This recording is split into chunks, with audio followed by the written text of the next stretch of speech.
سورہ علق کے بارے میں ہوگا۔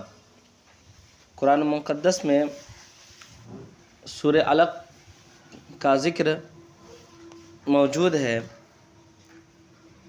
سورہ علق یہ اس سورہ کا نام سورہ اقرا بھی کہا جاتا ہے، اور اس سورت کے بارے میں قول ہے کہ اس سورت کے دو نام ہوتے ہیں، ایک نام سورہ علق اور ایک نام سورہ اقرا، اور یہ سورت یہ مکیہ سورت ہے، یعنی اس کا نزول مکہ مکرمہ میں ہوا ہے۔ اس سورہ کے بارے میں حضرت ابو موسیٰ اشعری رضی اللہ تعالی عنہما فرماتے ہیں کہ یہ سب سے پہلی سورت ہے جو حضور صلی اللہ تعالی علیہ وسلم پر نازل ہوئی، یعنی قرآن مقدس میں کی آیتوں میں سب سے پہلی سورہ ہے سورت کے اعتبار سے کہ اس کا نزول حضور صلی اللہ تعالی علیہ وسلم پر سب سے پہلے ہوا۔ ایک قول حضرت عبداللہ ابن عباس رضی اللہ تعالی عنہ کا ہے، وہ فرماتے ہیں کہ قرآن کریم کی سب سے پہلی آیت جو مکہ میں نازل ہوئی وہ اقرا بسم ربک الذی خلق کی آیت ہے۔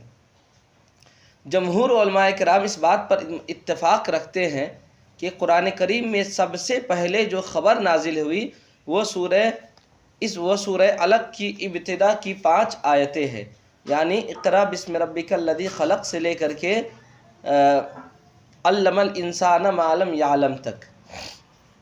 اقرا بسم ربک الذی خلق الانسان من علق۔ اللہ تبارک و تعالیٰ نے فرمایا کہ پڑھو، اقرا پڑھو بسم ربک الذی، اپنے رب کے نام سے جس نے پیدا کیا، خلق الانسان من علق، آدمی کو خون سے، بستہ خون سے پیدا کیا۔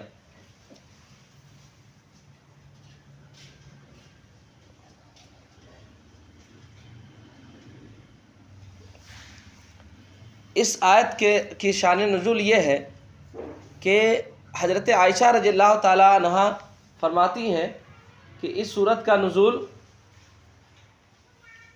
میرے آقا صلی اللہ تعالی علیہ وسلم پر جب وحی نازل ہوتی تھی تو اس وحی کی ابتدا اچھے خوابوں سے ہوئی۔ میرے آقا صلی اللہ تعالی علیہ وسلم پر جو وحی کی ابتدا ہوئی وہ اچھے خوابوں سے ہوئی، اور آپ صلی اللہ تعالی علیہ وسلم پر جو بھی خواب آتے تھے، دیکھتے تھے، وہ صبح کی روشنی کی طرح وہ ظاہر ہو جاتا تھا، اس لیے کہ نبی کا خواب یہ سچا ہوتا ہے، جھوٹا نہیں ہوتا ہے، اس میں شیطان کا کوئی دخل نہیں ہوتا ہے۔ پھر آپ صلی اللہ تعالی علیہ وسلم خلوت پسند ہو گئے، یعنی تنہائی اختیار کیے، اور میرے آقا صلی اللہ تعالی علیہ وسلم جنگل میں جا کر کے اور گھر سے کنارہ ہو کر کے میرے آقا صلی اللہ تعالی علیہ وسلم یہ اللہ تبارک و تعالیٰ کی عبادت میں مشغول ہو جاتے تھے۔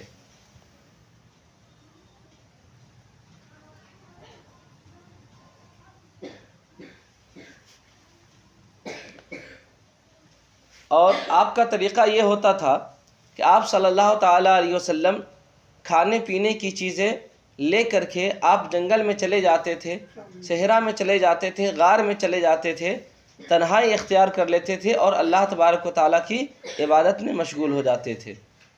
اور پھر وہاں سے جب آپ کا یہ کھانا وغیرہ سامان، کھانے کی چیزیں اگر ختم ہو جاتی تھی تو پھر آپ صلی اللہ تعالیٰ علیہ وسلم گھر آ جاتے تھے۔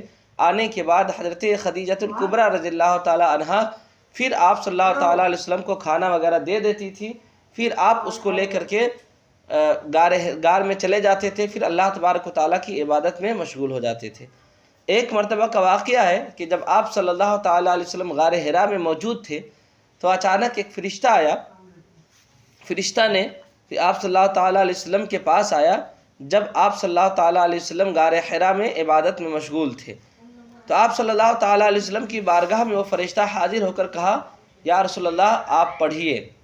تو میرے آقا صلی اللہ تعالیٰ علیہ وسلم فرماتے ہیں کہ میں نے کہا میں پڑھنے والا نہیں ہوں۔ اس کے بعد پھر وہ فرشتہ آقا صلی اللہ تعالیٰ علیہ وسلم کو پکڑ کر کے خوب اچھے طریقے سے میرے آقا صلی اللہ تعالیٰ علیہ وسلم کو پکڑ کر کے جھنجھوڑ دیا۔ پھر فرشتہ نے کہا کہ یا رسول اللہ آپ پڑھیے۔ میرے آقا صلی اللہ تعالیٰ علیہ وسلم نے پھر کہا کہ میں نہیں پڑھنے والا ہوں۔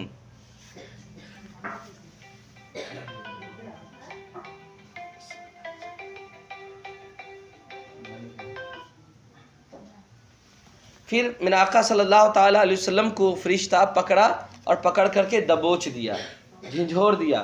پھر میرے آقا صلی اللہ تعالیٰ علیہ وسلم سے کہا کہ یا رسول اللہ پھر آپ پڑھیے۔ تو میرے آقا صلی اللہ تعالیٰ علیہ وسلم نے کہا کہ میں پڑھنے والا نہیں ہوں۔ تیسری بار میں جب میرے آقا صلی اللہ تعالیٰ علیہ وسلم کو حضرت جبریل علیہ السلام نے کہا پڑھیے، تو آپ صلی اللہ تعالیٰ حضرت جبریل علیہ السلام نے کہا اقرأ بسم ربک الذی خلق، کہ یا رسول اللہ آپ اپنے رب کے نام سے پڑھیے۔ تو حضرت جبریل علیہ السلام کہ یہ کہنے پر اللہ کے رسول صلی اللہ تعالیٰ علیہ وسلم پڑھنے لگے۔ اور اقرأ بسم ربک الذی خلق جو حضرت جبریل علیہ السلام نے کہا، یہ اقرأ بسم ربک الذی خلق سے لے کر کے علم الانسان ما لم یعلم تک کہا۔ جب رسول اللہ صلی اللہ تعالیٰ علیہ وسلم پر یہ وحی نازل ہو گئی تو آپ صلی اللہ تعالیٰ علیہ وسلم اس وحی کو لے کر کے حضرت خدیجہ کے پاس آئے۔ اس حال میں آئے کہ آپ صلی اللہ تعالیٰ علیہ وسلم پر کپ کپی داری تھی، آپ صلی اللہ تعالیٰ علیہ وسلم پریشان تھے۔ حضرت عائشہ رضی اللہ تعالیٰ حضرت خدیجۃ الکبریٰ کو کہا اے خدیجہ تم مجھے چادر اوڑھاؤ۔ چنانچہ حضرت خدیجہ رضی اللہ تعالیٰ عنہ اس چادر مبارک کو اوڑھا دی۔ اس کے بعد میرے آقا صلی اللہ تعالیٰ علیہ وسلم نے تمام واقعہ کو بتایا کہ اے خدیجہ میرے ساتھ غار حرا میں فلاں فلاں طریقے سے واقعہ رونما ہوا ہے۔ چنانچہ حضرت خدیجۃ الکبریٰ رضی اللہ تعالیٰ عنہ نے یہ بات سن کر کے کہا کہ میرے چچا کے بیٹے ورقہ بن نوفل کے پاس آپ تشریف لے چلے، وہ آپ کی رہنمائی کریں گے۔ چنانچہ حضور صلی اللہ تعالیٰ علیہ وسلم کو یہ حضرت خدیجۃ الکبریٰ رضی اللہ تعالیٰ عنہ لے کر کے جاتی ہیں ورقہ بن نوفل کے پاس۔ جانے کے بعد کہتی ہیں کہ اے میرے چچا کے بیٹے ورقہ بن نوفل، آپ اپنے بھتیجے کی خبر گیری کریں۔ چنانچہ حضور صلی اللہ تعالیٰ علیہ وسلم سے ورقہ نے پوچھا کہ حضور بتائے آخر واقعہ کا معاملہ کیا ہے؟ تو میرے آقا صلی اللہ تعالیٰ علیہ وسلم نے جب پورا واقعہ کو بتا دیا تو یہ ورقہ بن نوفل اصل میں یہ زمانہ جاہلیت میں عیسائی مذہب پر تھے یہ، اور عربی زبان میں یہ انجیل کو لکھا کرتے تھے، اس لیے ان کو بہت ساری چیزیں معلوم تھی۔ تو جب میرے آقا صلی اللہ تعالیٰ علیہ وسلم نے پورے واقعہ کو بتا دیا، اس کے بعد حضور صلی اللہ تعالیٰ علیہ وسلم سے کہا کہ حضور یہ وہی فرشتہ ہے جو حضرت موسیٰ علیہ السلام کے پاس وہی لے کر کے آتا تھا۔ اے کاش میں اس وقت جوان ہوتا، اے کاش میں اس وقت زندہ ہوتا جب آپ کی قوم آپ کو وطن سے نکال دیتے۔ رسول اللہ صلی اللہ تعالیٰ علیہ وسلم نے فرمایا کہ کیا میری قوم واقعی مجھ کو نکال دے گی؟ ورقہ نے کہا ہاں، جس شخص پر آپ کی طرف وحی نازل ہوئی لوگ اس کے دشمن ہو گئے۔ اگر وقت نے ساتھ دیا تو یقیناً میں اس وقت اگر زندہ رہا تو اس وقت انتہائی قوت کے ساتھ آپ کا میں ساتھ دوں گا۔ چنانچہ میرے آقا صلی اللہ تعالیٰ علیہ وسلم ورقہ کے پاس گئے اور میرا آقا ورقہ بن نوفل نے حضور صلی اللہ تعالیٰ علیہ وسلم کو یہ تمام ساری چیزیں بتائی۔ اللہ تبارک و تعالیٰ نے قرآن مقدس میں ارشاد فرمائے اقرأ بسم ربک الذی خلق، اپنے رب کے نام سے پڑھیے، ہے نا۔ یہاں پر جو وحی کا تذکرہ کیا گیا کہ میرے آقا صلی اللہ تعالیٰ علیہ وسلم پر وحی نازل ہوئی فرشتے کے حضرت جبریل علیہ السلام کے ذریعے سے پڑھنے کا نازل ہوا، تو وحی کیا چیز ہے؟ وحی کا اگر ڈکشنری اعتبار سے اگر معنی دیکھیں گے تو وحی کا معنی ہوتا ہے اشارہ، الہام اور کلام خفی۔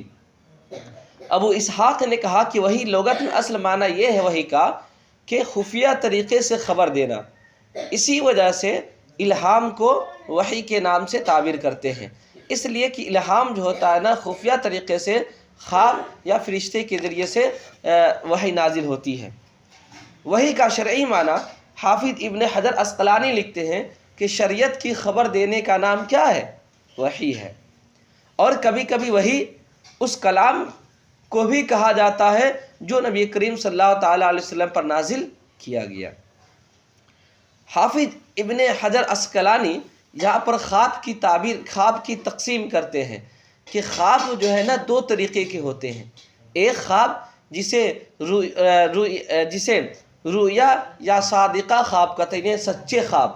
یہ رؤیا اور صادقہ خواب پہلے قسم میں، یہ رؤیا صادقہ خواب یعنی سچے خواب، یہ انبیاء کرام علیہم السلام کے ساتھ خاص ہے کہ انبیاء کرام جب بھی خواب دیکھتے تھے وہ خواب کیا ہوتا تھا؟ پورا ہو جاتا تھا۔ جس طریقے سے انسان کوئی چیز اپنی آنکھوں سے دیکھتا ہے یا اپنی آنکھوں سے سورج کو طلوع ہوتے ہوئے دیکھتا ہے، اسی طریقے سے نبی صلی اللہ تعالیٰ علیہ وسلم یا انبیاء کرام کی جماعت جب خواب دیکھتی ہے تو اس صبح کی طرح ظاہر ہو جاتی تھی۔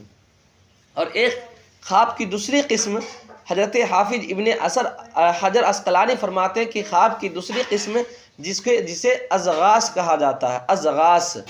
ازغاث کے تعلق سے حضرت حافظ ابن حجر عسقلانی کہتے ہیں کہ یہ ازغاث تین طریقے کا ہوتا ہے۔ ایک یہ کہ وہ خواب میں دیکھنے والے شخص کے ساتھ شیطان مذاق کرتا ہے نا، تاکہ اس انسان کے اندر ڈر پیدا ہو، کپ کپی طاری ہو، خوف پیدا ہو۔ جیسے کوئی انسان یہ دیکھے خواب میں کہ ہمارے سر کو بدن سے جدا کر دیا گیا ہے اور وہ انسان اس کے پیچھے بھاگ رہا ہے، اس طریقے سے انسان خواب دیکھے تو یہ شیطانی خواب ہوتا ہے۔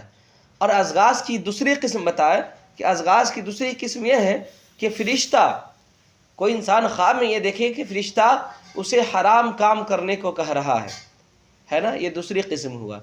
تیسری قسم ازغاث کی یہ ہے کہ انسان دین میں جو باتیں کرتا ہے، دین میں جو چیزیں اپنے ذہن میں لاتا ہے، خواب دین میں جو جو چیزیں سوچتا ہے، جن جن چیزوں کے بارے میں، ان چیزوں کو ازغاث کہتے ہیں۔ ٹھیک ہے نا، تین چیز ہوئے خواب کا۔ ایک خواب کی حافظ ابن حجر عسقلانی خواب کی دو تعریف کی، رؤیا صادقہ اور رؤیا ازغاث، اور ازغاث کی تین قسم میں نے آپ کے سامنے رکھا۔ یہاں پر ایک سوال پیدا ہوتا ہے کہ حضور صلی اللہ تعالیٰ علیہ وسلم پر جب وہی فرشتہ ابتدا میں لے کر کے آیا تو آپ کو یہ کیسے ممکن ہو گیا کہ یہ فرشتہ ہے، شیطان نہیں ہے؟ تو اس کا جواب علامہ عینی علیہ رحمہ دیتے ہیں کہ جس طرح نبی اپنے نبوت کے صدق میں معجزہ کو پیش کرتا ہے، اسی طریقے سے فرشتہ اپنی صداقت کے ثبوت میں معجزہ کو پیش کرتا ہے فرشتہ، ہے نا۔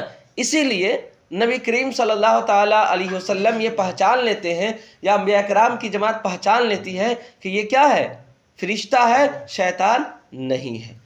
اور تحقیق اس بات کی ہے کہ جس طریقے سے اللہ تبارک و تعالیٰ نے انسان کے اندر ایک صفت رکھی ہے کہ انسان پہچان سکتا ہے کہ فلاں یہ انسان ہے اور یہ جانور ہے، تو انسان کے اندر اتنی صلاحیت ہوتی ہے کہ وہ کبھی بھی گھبرا نہیں سکتا ہے کہ یہ انسان ہے یا جانور ہے، فوراً ڈیسائیڈ کر لیتا ہے کہ یہ جانور ہے اور یہ انسان ہے۔ اسی طریقے سے اللہ تبارک و تعالیٰ نے انبیاء کرام کی جماعت میں ایک اسی طریقے سے ایک صفت رکھتا ہے جو فرشتے اور شیطان کے درمیان فرق کو آسانی سے کر لیتے ہیں، انہیں کسی قسم کا ڈاؤٹ نہیں ہوتا ہے کہ یہ فرشتہ ہے یا شیطان ہے۔ ٹھیک ہے نا، لہٰذا انبیاء کرام کے سامنے کبھی بھی یہ ڈاؤٹ ہو ہی نہیں سکتا ہے کہ یہ فرشتہ ہے یا شیطان ہے۔ ایک چیز فرشتہ ہے یا شیطان ہے، انبیاء کرام کی جماعت کو ڈاؤٹ نہیں ہو سکتا ہے۔ جو شیطان ہوگا تو نبی صلی اللہ تعالیٰ علیہ وسلم یہ خود جان جائیں گے کہ یہ شیطان ہے، اگر شیطان ہے، اور نبی کریم صلی اللہ تعالیٰ علیہ وسلم خود جائیں گے اگر وہ فرشتہ ہے تو جان جائیں گے کہ یہ فرشتہ ہے۔ ایک اعتراض اور پڑ سکتا ہے کہ میرے آقا صلی اللہ تعالیٰ علیہ وسلم نے فرمایا کہ میں نہیں پڑھوں گا، یعنی 3 مرتبہ میرے آقا نے فرمایا کہ میں نہیں پڑھوں گا، اس کا مطلب کیا ہے؟ ما انا بقاری کا مطلب کیا ہے؟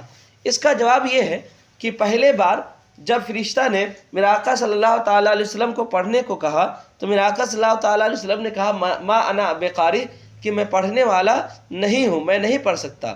تو پہلی بار جو فرمایا ما انا بقاری، اس کا معنی یہ ہے کہ میں پڑھ نہیں سکتا۔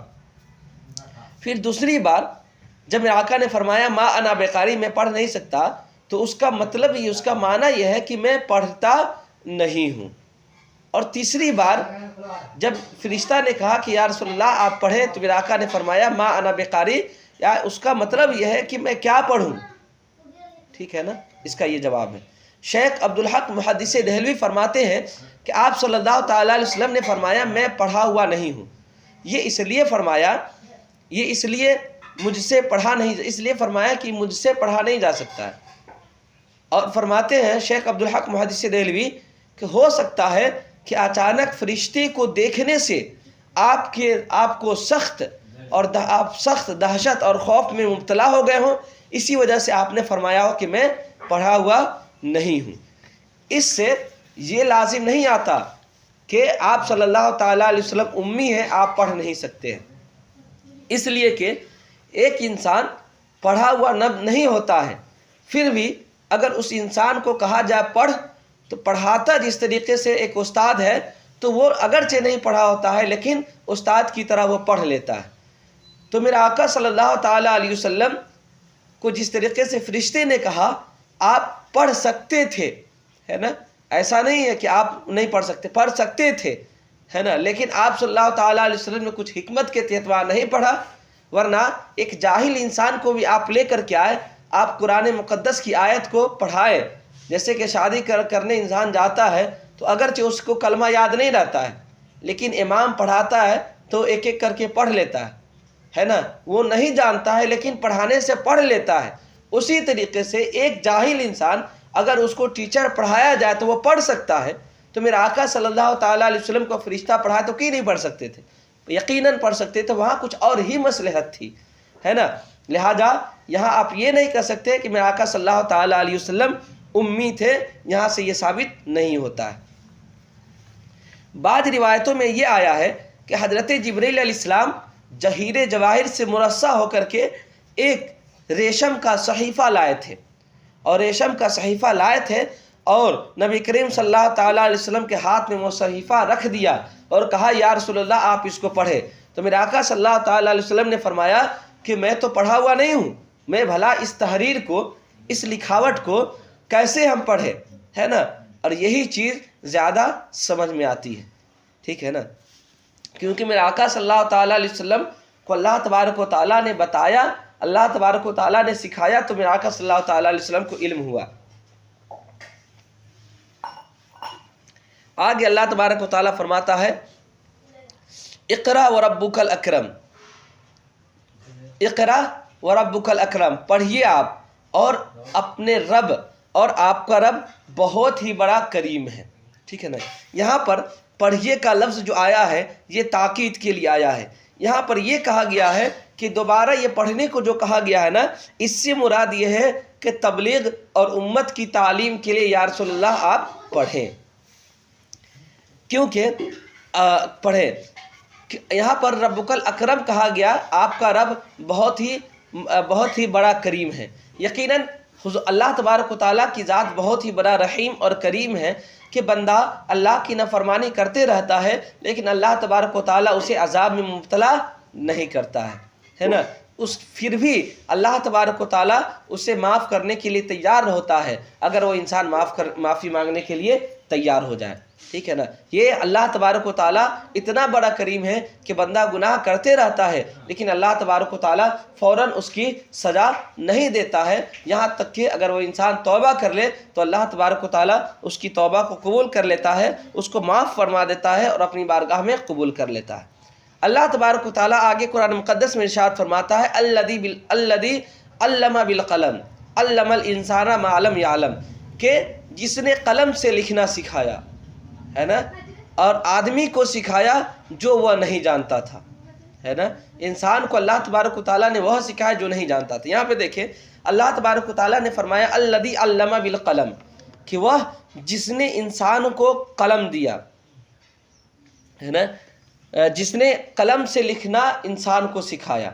تو یہاں قلم کا تذکرہ آیا ہے، یہ قلم کی بہت بڑی اہمیت ہے، بہت بڑی افادیت ہے، اس کے بہت فوائد ہے، اس لیے کہ یہ قلم کے ذریعے سے ہی یہ کتاب جو دیکھ رہے ہیں نا آپ، اگر قلم نہ ہوتا تو یہ کتاب وجود میں نہ آتا. اگر قلم نہ ہوتا تو جتنے بھی علوم ہیں، جتنے بھی ایجوکیشن ہے، وہ جو ہے نا وجود میں نہ آتا. چاہے وہ سائنس ہو، چاہے وہ عربی کا ہو، چاہے وہ قرآن ہو، چاہے حدیث ہو. اگر قلم نہ ہوتا تو یہ تمام چیزیں وجود میں نہ آتے، ہے نا.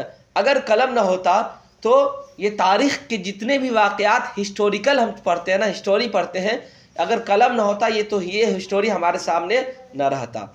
یعنی قلم کتنی بڑی افادیت ہے کہ قلم ہے تو علم موجود ہے. اگر قلم نہ ہوتا تو یہ قرآن بھی نہ ہوتا، قرآن بھی تحریری شکل میں ہمارے درمیان نہ ہوتا. اگر قرآن نہ ہوتا تو یہ حدیث بھی تحریری شکل میں ہمارے درمیان نہ ہوتا، اور انبیاء کرام کے حالات اور پرانے زمانے کی تاریخ وغیرہ ہمارے سامنے نہ ہوتا. یہ قلم ہی کا دین ہے کہ یہ علوم، یہ تمام تواریخ، یہ قرآن صحیفے کی شکل میں اور حدیث کتابوں کی شکل میں ہمارے درمیان موجود ہے. ٹھیک ہے نا. اگر قلم نہ ہوتا تو یقیناً دین اور دنیا کے حصول کا جو ہے نا طریقہ، جو ہے حصول علم کا دروازہ بند ہو گیا رہتا. اتنی بڑی اہمیت ہے قلم کی. قلم کی اہمیت کے تعلق سے میں 2-3 حدیث آپ کے سامنے رکھوں گا.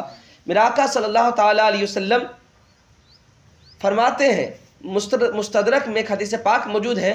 میرے آقا فرماتے ہیں کہ اے صحابہ کرام، علم کو قید کر لو. صحابہ پوچھتے ہیں کہ یا رسول اللہ، قید کرنے کا مطلب کیا ہے؟ میرے آقا فرماتے ہیں کہ علم کو لکھنا. کیا فرماتے ہیں؟ علم کو لکھنا. یعنی علم کو لکھ کر کے علم کو اپنے پاس محفوظ کر لو. اگر نہیں لکھو گے تو یہ چیزیں آپ کے سامنے، آپ کے پاس محفوظ نہ رہے گی. ایک اور حدیث ترمذی کی حدیث ہے کہ حضرت عبداللہ ابن عمر رضی اللہ تعالیٰ نے بیان کرتے ہیں کہ رسول اللہ صلی اللہ تعالیٰ علیہ وسلم سے میں جو کچھ بھی سنتا تھا میں اسے تحریر کر لیتا تھا. قریش نے جب یہ دیکھا تو قریش نے ہمیں منع کر دیا کہ تم حضور صلی اللہ تعالیٰ علیہ وسلم کی بات کو لکھتے کیوں ہو؟ وہ تو ایک انسان ہے، وہ تو ایک بشر ہے، وہ غصہ میں کچھ اور بولتے ہیں اور خوشی میں کچھ اور بولتے ہیں. تم ان کی بات کو تحریر نہ کرو. چنانچہ حضرت عبداللہ ابن عمر کہتے ہیں کہ قریش کے کہنے پر میں رک گیا. اس کے بعد میرا آقا صلی اللہ تعالیٰ علیہ وسلم سے تذکرہ کیا کہ یا رسول اللہ، آپ جو کہتے تھے میں اس کو قلم سے لکھ لیتا تھا. پھر قریش نے ہمیں منع کر دیا تو ہم رک گئے. تو میرا آقا صلی اللہ تعالیٰ علیہ وسلم نے کہا لکھو، اس کو جاری رکھو، میں جو کہتا ہوں اس کو لکھا کرو، اس لیے کہ اس منہ سے حق کے سوا، سچ کے سوا کچھ نہیں نکلتا. یقیناً نبی کریم صلی اللہ تعالیٰ علیہ وسلم کے تعلق سے قرآن مقدس میں ہے وَمَا يَنْطِقُ عَنِ الْهَوَىٰ إِنْ هُوَ إِلَّا وَحْيٌ يُوحَىٰ، کہ یہ ایسے محبوب ہے جو اپنے من سے کچھ نہیں کہتے ہیں بلکہ یہ وہی کہتے ہیں جو وحی خدا ہوتا ہے نا. اللہ تبارک و تعالیٰ کی جو وحی ہوتی ہے، وہی یہ فرشتہ، یہ اللہ کے رسول صلی اللہ تعالیٰ علیہ وسلم کہتے ہیں، اپنے من سے کچھ نہیں کہتے. ٹھیک ہے نا. حضرت ایک اور حدیث سنیں، ترمذی کی بھی حدیث ہے. حضرت عبادہ بن صامت رضی اللہ تعالیٰ عنہ بیان کرتے ہیں کہ میں نے رسول اللہ صلی اللہ تعالیٰ علیہ وسلم سے یہ فرماتے ہوئے سنا کہ بے شک اللہ تبارک و تعالیٰ نے سب سے پہلے قلم کو پیدا کیا اور قلم کو حکم دیا کہ اے قلم لکھ. تو قلم نے کہا کہ میں کیا لکھوں؟ فرمایا کہ تقدیر کو لکھو، یعنی جو کچھ ہو چکا ہے اور جو کچھ اب تک ہونے والا ہے، اے قلم تو اسے لکھ. یعنی اللہ تبارک و تعالیٰ نے سب سے پہلے قلم کو پیدا کیا. اس سے بھی قلم کی اہمیت اجاگر ہوتی ہے کہ قلم کو اللہ نے سب سے پہلا پیدا کیا. اسی قلم کے ذریعے سے تقدیر کو لکھنے کا حکم دیا گیا. ٹھیک ہے. جیسا کہ دیگر احادیث سے یہ بھی معلوم ہوا کہ ماں کے پیٹ میں جب باپ کا نطفہ رہتا ہے نا، تو یہ نطفہ 40 دن تک نطفے کی شکل میں، پانی کی شکل میں ماں کے پیٹ میں موجود ہوتا ہے. پھر 40 سال کے بعد یہ نطفہ جو ہے یہ جمع ہوا خون ہو جاتا ہے. پھر یہ 40 سال کے بعد جمع ہوا خون یہ گوشت کی شکل میں ہو جاتا ہے، گوشت بن جاتا ہے. پھر جب گوشت کی شکل میں بن جاتا ہے تو پھر 40 دن کے بعد اللہ تبارک و تعالیٰ اس میں فرشتوں کو حکم دیتا ہے، پھونکنے کا حکم دیتا ہے، روح پھونکنے کا حکم دیتا ہے. جب فرشتہ اس لتھڑے میں، اس گوشت میں روح پھونک دیتا ہے تو پھر اللہ تبارک و تعالیٰ اس فرشتوں کو 4 چیزوں کا حکم دیتا ہے۔ پہلی چیز کہ اے فرشتہ اس کے رزق کو لکھ۔ دوسری چیز اے فرشتہ اس کی مدت حیات کو لکھ کہ وہ کتنا دن تک زندہ رہے گا، کتنا دن کے بعد مر جائے گا۔ اے فرشتہ اس کے عمل کو لکھ کہ یہ اچھا عمل کرے گا یا برا عمل کرے گا۔ اے فرشتہ اس کے بارے میں لکھ کہ یہ بندہ نیک ہوگا یا بدبخت ہوگا۔ یہ 4 چیز لکھنے کا حکم دیتا ہے۔ اس سے بھی پتہ چلا، اس حدیث پاک سے بھی پتہ چلا کہ قلم کی کتنی بڑی اہمیت ہے۔ اچھا حضرت، یہ بہت ہی اہم بات میں بتانے جا رہا ہوں۔ علامہ ابو عبداللہ بن محمد بن احمد مالکی قرطبی لکھتے ہیں کہ اصل میں جو ہے نا قلم 3 طریقے کا ہوتا ہے۔ قلم 3 ہوتا ہے۔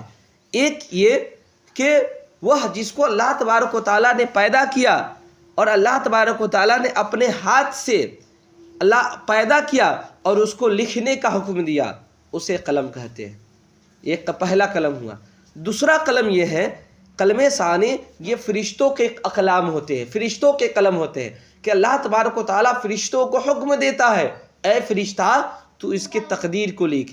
اے فرشتہ ماں کے پیٹ میں جو نطفہ ہے اور جو لتھڑا جم گیا ہے اس کی تقدیر کو لکھ، ہے نا۔ یہ تمام چیزیں جو اللہ تبارک و تعالیٰ فرشتوں کو حکم دیتے ہیں کہ لکھنے کا، تو یہ دوسرا قلم وہی ہے جو فرشتے کے اقلام ہوتے ہیں۔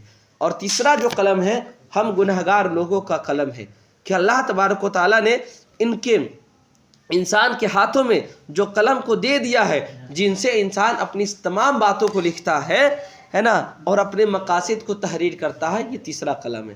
تو قلم 3 طریقے کا ہوا، ایک اللہ کا قلم اور ایک فرشتوں کا قلم اور ایک عام انسان کا قلم۔ آگے اللہ فرماتا ہے علم الانسان ما لم یعلم، ہے نا۔ پھر سے جوانی کریں۔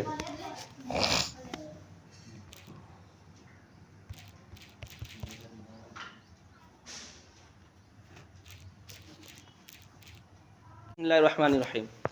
تو میں یہ پڑھا رہا تھا کہ اللہ تبارک و تعالیٰ نے ارشاد فرمایا علم الانسان ما لم یعلم، کہ اللہ تبارک و تعالیٰ نے انسان کو وہ سکھایا جو وہ نہیں جانتا تھا۔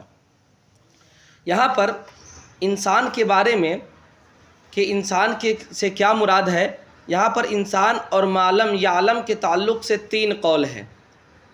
ایک پہلا قول یہ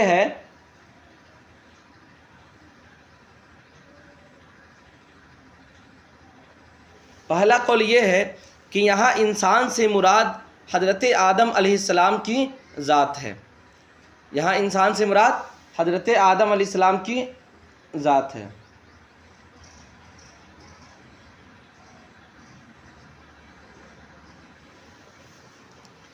اس لیے کہ قرآن مقدس میں جو اللہ تبارک و تعالیٰ نے اور جگہ ارشاد فرمایا تو وہاں حضرت آدم علیہ السلام کا تذکرہ ہے کہ اللہ تبارک و تعالیٰ نے حضرت آدم علیہ السلام کو تمام ناموں کا علم سکھایا۔ تو یہاں پر انسان سے مراد حضرت آدم علیہ السلام کی ذات ہے، اور سیکھنے سے مراد یہ تمام اسما ہے نا، تمام چیزوں کے نام ہے۔ جیسا کہ سورہ بقرہ کے 31 نمبر کی آیت میں اللہ تبارک و تعالیٰ نے ارشاد فرمایا وَعَلَّمَ آدَمَ الْأَسْمَاءَ كُلَّهَا، ہے نا، کہ یقیناً اللہ تبارک و تعالیٰ نے آدم علیہ السلام کو تمام ناموں کا علم دیا۔ ایک قول یہ ہے، حضرت ابو منصور محمد بن محمد ماتریدی سمرقندی لکھتے ہیں کہ یہاں پر انسان سے مراد حضور صلی اللہ تعالیٰ علیہ وسلم کی ذات مبارکہ ہے۔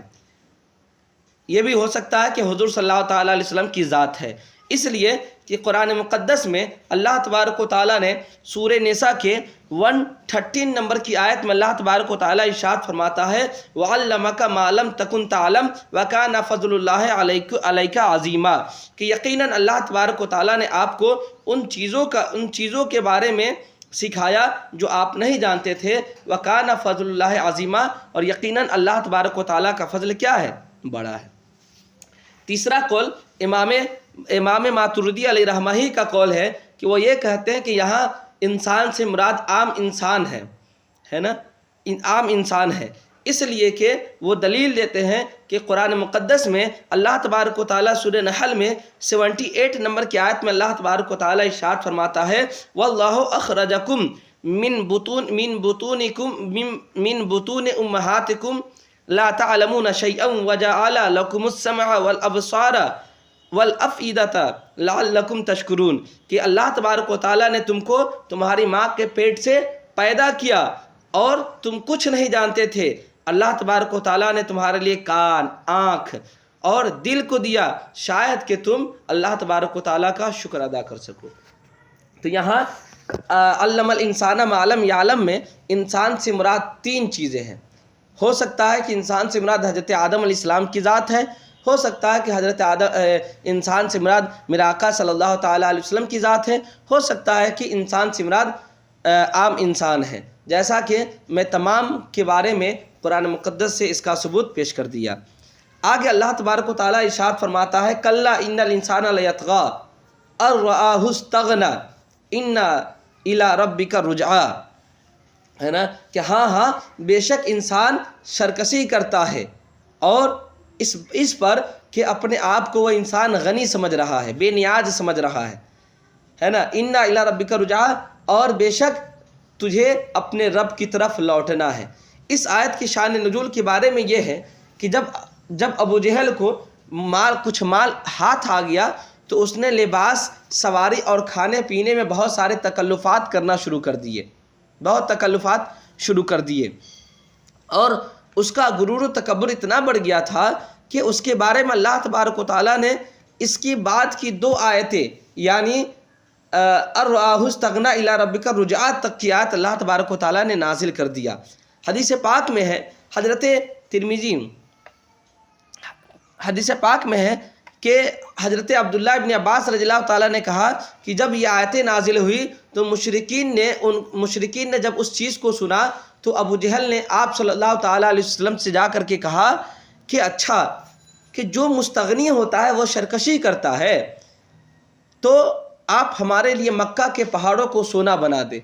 اگر آپ مکہ کے پہاڑوں کو سونا ہمارے لیے بنا دیتے ہیں تو پھر ہم آپ کی بات کو قبول کر لیں گے اور آپ کے دین کو اختیار کر لیں گے اور اس سونا میں سے کچھ لے لیں گے، تو پھر سونا لے لیں گے۔ تب آپ کے پاس حضرت جبرائیل علیہ السلام آئے اور حضرت جبرائیل علیہ السلام آ کر کے کہا یا رسول اللہ صلی اللہ تعالیٰ علیہ وسلم، آپ ان کو اختیار دے دیں، آپ ان کو اختیار دیں، اگر یہ چاہے تو ہم پہاڑ کو سونا بنا دیں، اگر یہ چاہیں تو ہم پہاڑ کو سونا بنا دیں، اس کے باوجود اگر یہ انسان اسلام کو قبول نہیں کرتا ہے تو ہم ان پر وہ عذاب نازل کریں گے جو میں نے اصحاب مائدہ پر نازل کیا تھا۔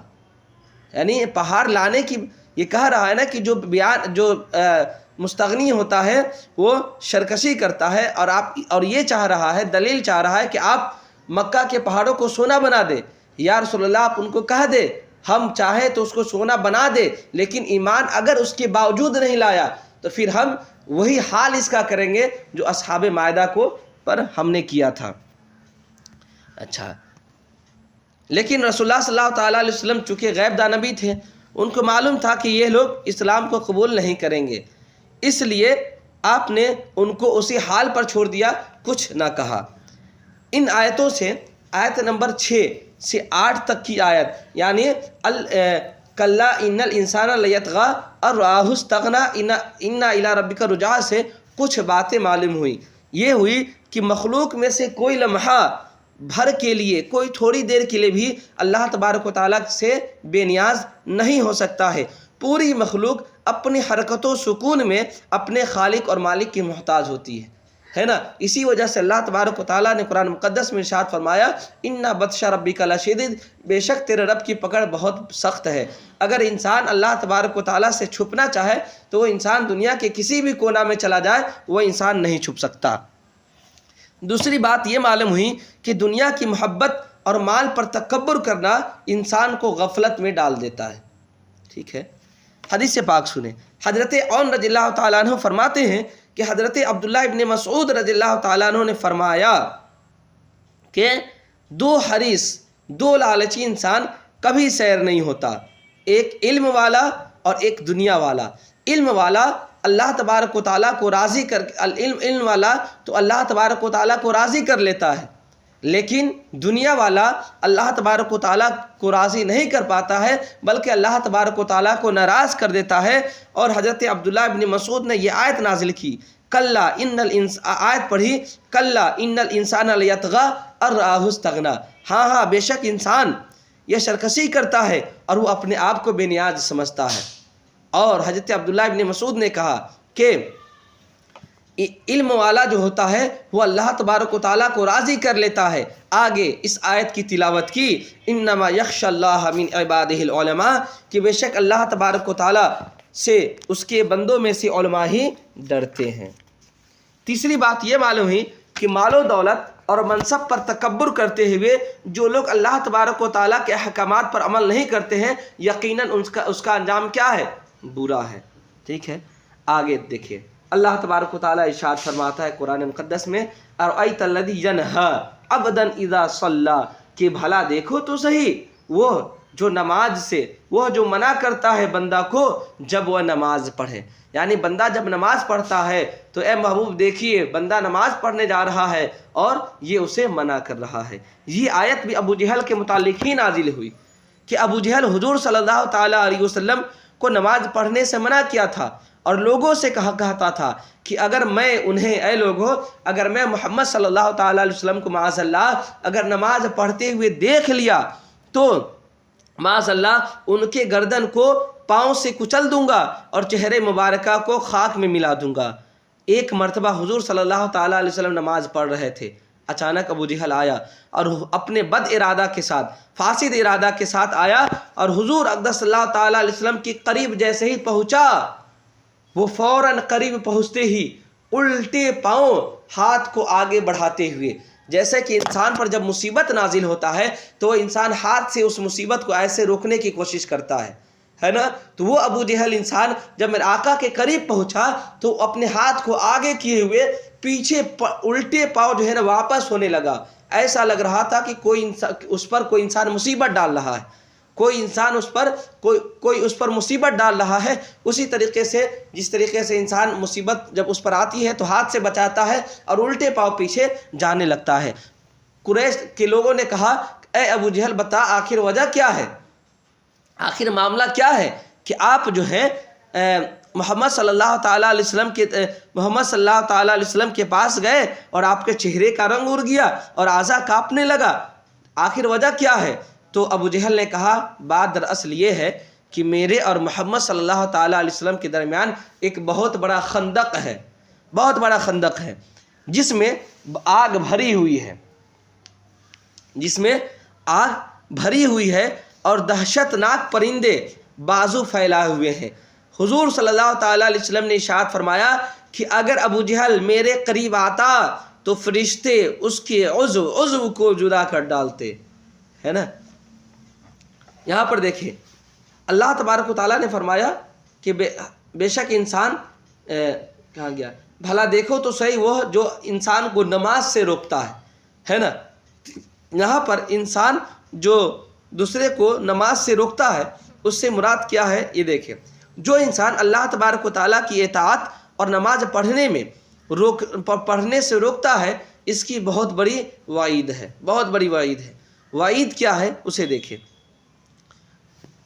جو اللہ تبارک و تعالیٰ کی عبادت کرنے اور نماز پڑھنے سے روکے، قرآن اس کے متعلق فرماتا ہے ومن ازلم، سورہ بقرہ کی 114 نمبر کی آیت ہے، 114 نمبر کی آیت ہے، اللہ فرماتا ہے ومن ازلم ممن منع مساجد اللہ ان یذکر فیہا اسمہ وسعى في خرابها اولئک ما كان لهم ان يدخلوها الا خائفین لهم في الدنيا خزي ولهم في الآخرة عذاب عظیم، کہ بھلا اس سے بڑھ کر کے ظالم کون ہو سکتا ہے جو اللہ کی مسجدوں سے انسان کو روکے، اس لیے کہ مسجدوں میں اللہ تبارک و تعالیٰ کا نام ذکر کیا جاتا ہے اور وہ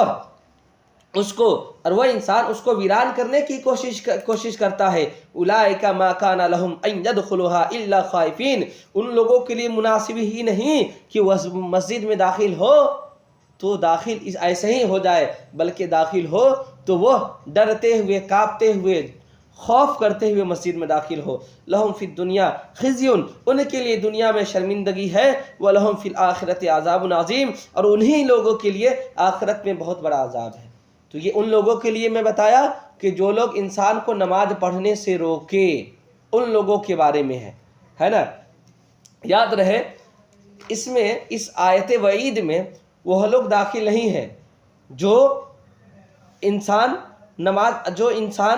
اگر غیر کی زمین پر، غصب کی ہوئی زمین پر اگر کوئی انسان نماز پڑھ رہا ہے تو نماز پڑھنے سے کوئی انسان روک دے تو یہ اس آیت وعید میں داخل نہیں ہوگا۔ اسی طریقے سے مکروہ اوقات میں پڑھنے والے لوگوں کو اگر نماز پڑھنے سے روک دیا جائے کہ اے انسان مکروہ وقت چل رہا ہے تو نماز مت پڑھو، تو وہ انسان اس آیت وعید میں داخل نہیں ہوگا۔ اسی طریقے سے شوہر اپنی بیوی کو نفل نماز روکنے سے، پڑھنے سے منع کر دے، وہ بھی اس آیت وعید میں داخل نہیں ہوگا۔ مگر فقہاء کرام فرماتے ہیں کہ جو کراہت کے وقت نماز پڑھنے لگے، یعنی مکروہ وقت ہے اور نماز پڑھنا شروع کر دے، تو اسے نماز پڑھنے سے منع نہ کرے، بلکہ نماز پڑھنے کے بعد میں اس کو منع کرے، ہے نا، کہ یہ مکروہ وقت تھا، اس میں نماز نہیں پڑھنی چاہیے، ہے نا۔ کہیں ایسا، اس لیے یہ کہا گیا، فقہاء کرام فرماتے ہیں کہ کہیں ایسا نہ ہو کہ وہ انسان مکروہ اوقات میں نماز پڑھنے سے روکے اور اس آیت وعید میں داخل نہ ہو جائے۔ اس لیے مکروہ اوقات میں اگر آپ کسی کو نماز پڑھتے ہوئے دیکھیں تو پڑھنے دے، لیکن بعد میں اسے منع کر دے کہ ہاں مکروہ اوقات میں نماز نہیں پڑھنی چاہیے، ہے نا۔ اور اسی طریقے سے مسجد میں ناسمجھ بچہ اور دیوانہ کو داخل ہونے سے، پاگل کو مسجد میں داخل ہو رہا ہو تو اسے منع کر دے تو یہ بھی اس آیت وعید میں داخل نہیں ہو سکتا۔ اسی طریقے سے وہ بچہ جو پیشاب و پخانہ کب کرنا چاہیے اسے معلوم نہیں، تو ان ایسے بچے کو نماز پڑھنے سے روکا جا سکتا ہے، وہ اس آیت وعید میں داخل نہیں ہوگا، ٹھیک ہے نا۔ ان آیات سے تین باتیں معلوم ہوئی۔ وہ یہ کہ گزشتہ لوگوں کی سرکشی کرنے میں، سرکشی جو پہلے والے لوگ جو اللہ تبارک و تعالیٰ کی نافرمانی کرتا تھا، اس کی سرکشی میں اگر انسان غور کرے تو اسے ہدایت نصیب ہو سکتی ہے، ٹھیک ہے نا۔ جس طریقے سے ابھی نماز پڑھنے سے روک دیا گیا تو اللہ تبارک و تعالیٰ نے آیت نازل فرما دیا، تو اگر انسان اس پر غور کرے گا نا تو یقیناً انسان کو ہدایت نصیب ہوگی۔ دوسرا یہ معلوم ہوا کہ حضور صلی اللہ تعالیٰ علیہ وسلم نے زمانے والوں کو جو درجہ، اپنے زمانے والوں کو جو درجہ نصیب ہوا، حضور کے زمانے والے کو جو مقام نصیب ہو سکتے ہیں وہ بعد والوں کے لیے ممکن نہیں ہے۔ اس لیے نہیں ہے کہ حضور کے زمانے میں جو انسان ہوگا، اگر حضور پر ایمان لایا تو اسے صحابی کا درجہ ملے گا، لیکن اب وہ انسان لاکھ عبادت کر لے، نماز پڑھ لے، لیکن اسے صحابی کا درجہ نہیں مل سکتا ہے۔ تو حضور کے زمانے والوں کو جو درجہ نصیب ہو سکتے تھے وہ بعد والوں کے لیے ممکن نہیں۔ تیسرا یہ کہ بڑا بد نصیب ہے وہ انسان جسے اللہ تبارک و تعالیٰ اچھا موقع دے اور وہ اس سے فائدہ نہ اٹھا سکے۔ آگے اللہ تبارک و تعالیٰ قرآن مقدس میں ارشاد فرماتا ہے، ارأیت الذی ینہا عبدا اذا صلی، کہ بھلا دیکھو تو صحیح وہ جو بندوں کو منع کرتا ہے، روکتا ہے جب وہ نماز پڑھے، ہے نا، جب وہ نماز پڑھے، ہے نا۔ ارأیت ان کان علی الہدی، بھلا دیکھو تو صحیح اگر وہ ہدایت پر ہوتا، او امر بالتقوی، یا پرہیزگاری کا حکم دیتا، پرہیزگاری کو بتاتا۔ ارأیت ان کذب وتولی، بھلا دیکھو تو صحیح اگر وہ جھٹلایا اور منہ پھیرا۔ الم یعلم بان اللہ یری، کیا اسے معلوم نہیں کہ اللہ تبارک و تعالیٰ دیکھ رہا ہے۔ کلا لئن لم ینتہی لنسفعا بالناصیہ، ہاں یقیناً اگر وہ باز نہ آئے تو یقیناً ہم اسے پیشانی کے بال پکڑ کر کے اسے کھینچ کر کے جہنم میں پھینک دیں گے۔ ناصیۃ کاذبۃ خاطئہ، کیسی پیشانی؟ یہ پیشانی وہ ہے، ویسے لوگوں کا ہے جو جھوٹا انسان ہے اور خطا کار انسان ہے، ٹھیک ہے نا۔ یہ آیت کا ترجمہ ہوا، ہے نا۔ یہاں پر ابو جہل ہی کے بارے میں بتایا گیا ہے کہ یہ ابو جہل جو ہے، یہ ابو جہل انسان یہ لوگوں کو نماز پڑھنے سے روکتا ہے۔ اگر یہ ابو جہل انسان اگر ہدایت پر ہوتا اور لوگوں کو تقوی کا حکم دیتا تو اللہ تبارک و تعالیٰ اسے اس کا بدلہ بھی دیتا۔ اگر اس نے جھٹلا دیا، منہ پھیرا، یہ منہ پھیرا اور یہ جھٹلا رہا ہے تو کیا اسے معلوم نہیں کہ اللہ تبارک و تعالیٰ دیکھ رہا ہے کہ ابو جہل کیا کر رہا ہے نا؟ یقیناً اگر ابو جہل باز نہ آیا تو ہم اس کے پیشانی کو پکڑ کر کے کھینچ کر کے جہنم میں پھینک دیں گے۔ اور یہ ابو جہل انسان کا جو پیشانی ہے یہ جھوٹا اور خطاکار کا پیشانی ہے۔ اب اس کی تفسیر آپ دیکھیں، میں نے خلاصہ بتا دیا۔ ان آیات سے ہے نا چند باتیں معلوم ہوئی، دو باتیں معلوم ہوئی کہ اللہ تبارک و تعالیٰ اپنے محبوب بندوں کا بدلہ خود لیتا ہے۔ یعنی اگر کوئی انسان اب اللہ تبارک و تعالیٰ کے محبوب بندہ پر ظلم کرے تو وہ محبوب بندہ اس کا بدلہ خود نہیں لیتے ہیں، اللہ تبارک و تعالیٰ اس کا بدلہ لیتا ہے۔ اس لیے تو اللہ تبارک جب میرے آقا صلی اللہ تعالیٰ علیہ وسلم کو ابو جہل نماز پڑھنے سے روکا اور ان پر طرح طرح کی باتیں کہا تو اللہ تبارک و تعالیٰ نے کیا کہا؟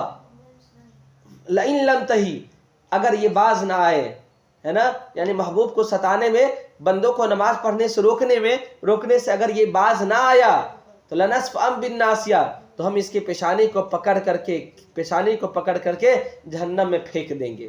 تو بدلہ کون لے رہا ہے؟ بدلہ اللہ تبارک و تعالیٰ کی ذات لے رہا ہے۔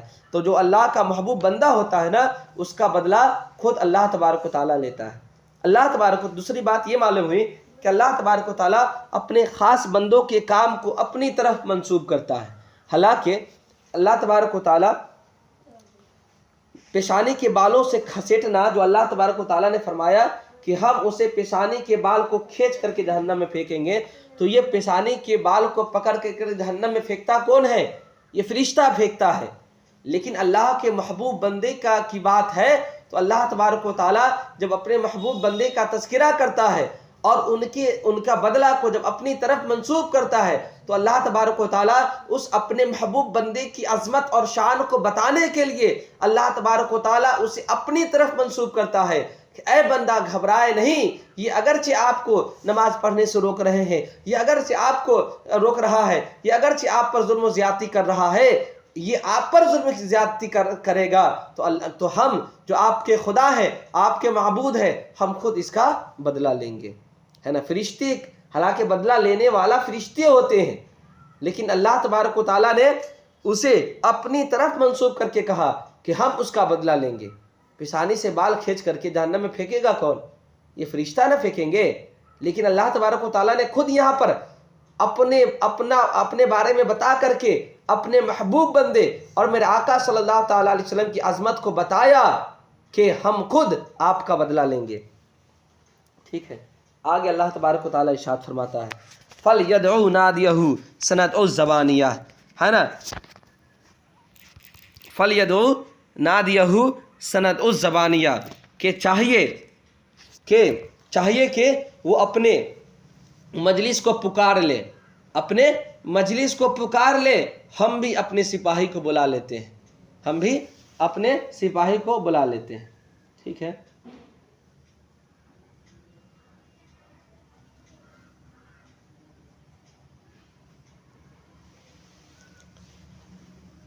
تو اس کی شان نزول یہ ہے، فَلْيَدْعُوا نَادِيَهُ سَنَدْعُ الزَّبَانِيَةِ کی شان نزول یہ ہے کہ جب ابو جہل نے نبی کریم صلی اللہ تعالیٰ علیہ وسلم کو نماز پڑھنے سے منع کیا تو حضور صلی اللہ تعالیٰ علیہ وسلم نے ان کو سختی سے جھڑک دیا۔ اس پر ابو جہل نے کہا کہ آپ مجھے جھڑکتے ہیں، خدا کی قسم میں آپ کے مقابلے میں نوجوان سواروں اور پیدلوں سے اس جنگل کو بھر دوں گا، ہے نا، جنگل کو بھر دوں گا۔ آپ جانتے ہیں کہ مکہ مکرمہ میں مجھ سے زیادہ بڑے جتھے والا اور مجلس والا کوئی نہیں ہے۔ اس پر یہ آیت مبارکہ نازل ہوئی۔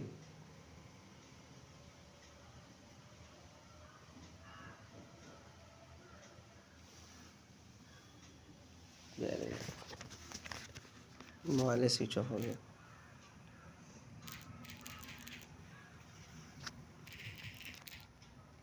ابو جہل یہ دھمکی دے رہا ہے کہ آپ کے مقابلے میں، یعنی اگر آپ نماز پڑھنے سے رکتے نہیں ہیں تو آپ کے مقابلے میں وہ اپنی مجلس کو بلا لے گا۔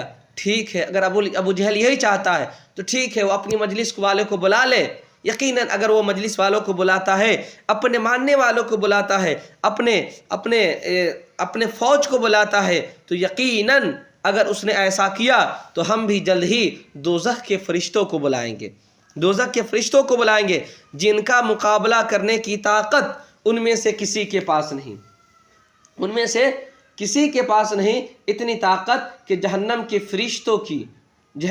کے فرشتوں کا مقابلہ کر سکے، کسی کے اندر اتنی طاقت نہیں ہے۔ ترمذی شریف میں اس کے متعلق ایک حدیث پاک ہے، حضرت عبداللہ ابن عباس رضی اللہ تعالی عنہما خود فرماتے ہیں،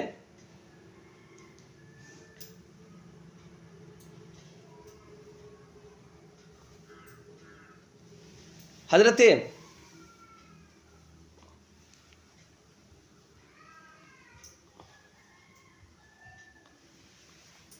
عبداللہ ابن عباس رضی اللہ تعالیٰ عنہ فرماتے ہیں کہ حضور صلی اللہ تعالیٰ علیہ وسلم نے ارشاد فرمایا، حضور صلی اللہ تعالیٰ علیہ وسلم نے ارشاد فرمایا کہ اگر ابو جہل اپنی مجلس کو بلاتا تو اللہ تبارک و تعالیٰ فرشتے اسے اعلانیہ طور پر گرفتار کر لیتے، فرشتے جو ہے اسے اعلانیہ طور پر گرفتار کر لیتے۔ اگر ابو جہل اپنے فوج کو بلاتا تو اللہ تبارک و تعالیٰ اس کے مقابلے میں جہنم کے فرشتوں کو، جسے قرآن نے سند زبانیہ کے نام سے پکارا کہ اگر یہ آ جاتے ہیں، اگر یہ اپنے فوج کو بلا لیتے ہیں تو اللہ تبارک و تعالیٰ اپنے محبوب کے بدلہ کو لینے کے لیے اللہ تبارک و تعالیٰ جہنم سے فرشتہ کو بھیج دے گا۔ ٹھیک ہے نا۔ ان آیات سے دو باتیں معلوم ہوئیں۔ پہلی بات یہ معلوم ہوئی کہ حضور صلی اللہ تعالیٰ علیہ وسلم کا جو دشمن ہوتا ہے نا، حضور کا دشمن اللہ تبارک و تعالیٰ کا دشمن ہوتا ہے، کہ ابو جہل نے حضور صلی اللہ تعالیٰ علیہ وسلم کو دھمکی دی کہ ہم جو ہے نا، حضور صلی اللہ تعالیٰ علیہ وسلم کو دھمکی دی کہ ہم مجلس کو بلا لیں گے، اپنے ماننے والوں کو بلا لیں گے، اپنی فوج کو بلا لیں گے۔ تو حضور صلی اللہ تعالیٰ علیہ وسلم نے یہ نہ فرمایا کہ تم اپنی فوج کو بلاؤ گے تو ہم صحابہ کی جماعت کو بلا لیں گے۔ فرشتے نے، میرے آقا صلی اللہ تعالیٰ علیہ وسلم نے یہ نہ کہا، بلکہ اللہ نے خود فرمایا کہ ایسی بات ہے وہ تم حضور صلی اللہ تعالیٰ علیہ وسلم کے مقابلے میں تم اپنی جماعت کو بلانا چاہتے ہو تو ٹھیک ہے، تم اپنی جماعت کو بلا لو، ہم تمہارے مقابلے میں فرشتے زبانیہ کو بلائیں گے، جہنم کے فرشتے کو بلائیں گے، وہ پھر تمہارے مقابلہ کرے گا۔ دوسری بات یہ معلوم ہوئی کہ نبی کی شان کو ظاہر کرنے کے لیے اللہ تبارک و تعالیٰ نے فرشتوں کی فوج کو تیار کر دیا ہے، فرشتوں کی فوج کو بھیج رہا ہے۔ اگر اللہ تبارک و تعالیٰ چاہتا تو ایک فرشتہ بھیج کر کے بھی ابو جہل اور اس کے مقابل کے تمام لوگوں کو ڈیمیج اور تباہ و برباد کر سکتا تھا، لیکن اللہ تبارک و تعالیٰ اپنے محبوب کی شان کو بیان کرنے کے لیے اللہ تبارک و تعالیٰ نے فرشتوں کی جماعت کو بھیجنے کو کہا کہ ٹھیک ہے، اگر محبوب صلی اللہ تعالیٰ علیہ وسلم کے خلاف اپنی فوج کو لاتے ہیں تو ہم جو ہے نا ان کے مقابلے میں جہنم کے فرشتوں کو بھیجیں گے، پھر اگر وہ چاہے تو اس کا مقابلہ کر لے، اور فرشتے کا مقابلہ انسان نہیں کر سکتا ہے۔ چلیے آگے اللہ تبارک و تعالیٰ ارشاد فرماتا ہے، کلا لا تطیعہ واسجد واقترب، ہے نا، ہاں اس کی نہ سنو، لا تطیعہ، اے محبوب آپ اس کی بات کو نہ مانو، آپ سجدہ کرے اور اللہ تبارک و تعالیٰ کی قرب حاصل کرے۔ ٹھیک ہے نا۔ یہاں پر دیکھیں ابو جہل نے آپ صلی اللہ تعالیٰ علیہ وسلم کو نماز پڑھنے سے منع کر رہا تھا کہ آپ نماز نہ پڑھیں، اللہ تبارک و تعالیٰ کی عبادت نہ کریں، تو اللہ تبارک و تعالیٰ فرماتا ہے، اے محبوب آپ ابو جہل لعین کی بات کو نہ مانیں، آپ اللہ کی عبادت کریں اور اللہ کا قرب حاصل کریں۔ مسلم شریف میں ایک حدیث پاک ہے، حضرت ابو ہریرہ رضی اللہ تعالیٰ عنہ بیان کرتے ہیں کہ رسول اللہ صلی اللہ تعالیٰ علیہ وسلم نے فرمایا، بندہ کا اپنے رب کے ساتھ سب سے زیادہ قرب اور سب سے زیادہ محبت اس وقت ہوتی ہے جب اس کی پیشانی زمین پر اللہ کے لیے سجدہ ریز ہو جائے۔ ایک اور حدیث مسلم شریف میں ہے کہ حضور صلی اللہ تعالیٰ علیہ وسلم نے فرمایا، اے لوگو رکوع میں رب کی تعظیم کرو، اور رہا سجدے کی بات، رہا سجود، تو اس میں دعا کی کوشش کرو، کیونکہ جب تم سجود میں ہوتے ہو تو اس میں تمہاری دعا کا قبول ہونا یہ متوقع ہوتا ہے۔